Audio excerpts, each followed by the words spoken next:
C'est dans l'ADN des Montréalais. On est ouvert aux différences, aux idées nouvelles.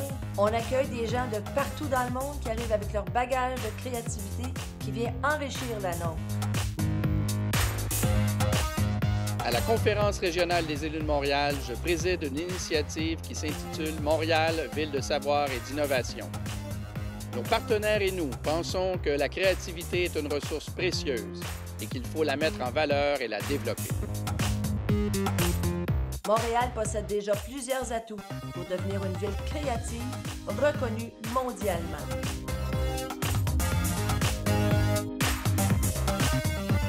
C'est une ville qui investit dans le haut savoir, qui investit beaucoup dans l'innovation, de la recherche et le développement, puis évidemment qui exporte ses idées.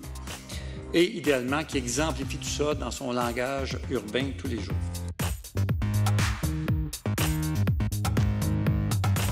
La question est de savoir qu'est-ce qu'on peut faire concrètement, ensemble, pour tirer le maximum de nos atouts. La situation change. La réputation de créativité de Montréal, c'est une petite flamme. Cette flamme-là est très, très importante. Puis il est important que par nos gestes, on l'arrose de kérosène de façon à ce que ça se transforme en un véritable foyer d'énergie. Alors nous, on pense que ça peut exploser. Ce que ça veut dire, une ville du créateur, c'est pas juste des artistes. Bien sûr, moi, je représente milieu culturel et je pense qu'une ville qui a une vie culturelle importante, c'est très important. Mais je parle des chercheurs qui travaillent en sciences. Je parle bien sûr des professeurs qui travaillent sur des thèses. Je parle de ceux qui trouvent des solutions. Le Creative Economy Report de l'ONU en 2008 effectue la démonstration que l'économie créative connaît une croissance qui est celle du double de l'économie des services et du quadruple de l'économie de l'industrie manufacturière.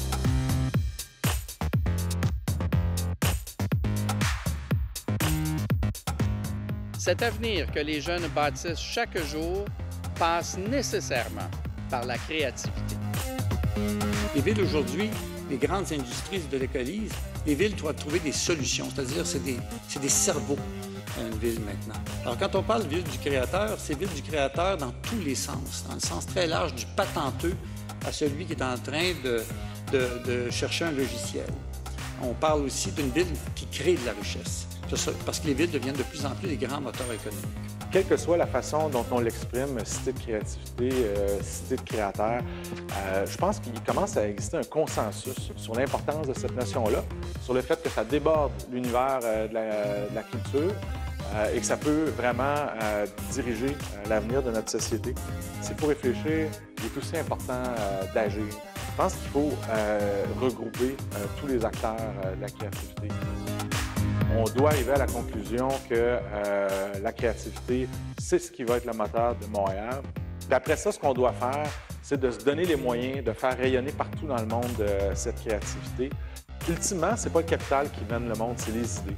Dans plusieurs idées qui ont été mentionnées aujourd'hui, s'il y en a seulement la moitié qui fonctionne, ça va changer l'avenir de notre ville.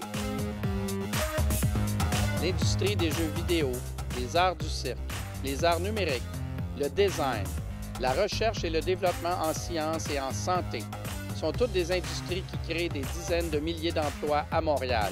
Ces industries sont importantes et sont le fer de lance de notre développement économique.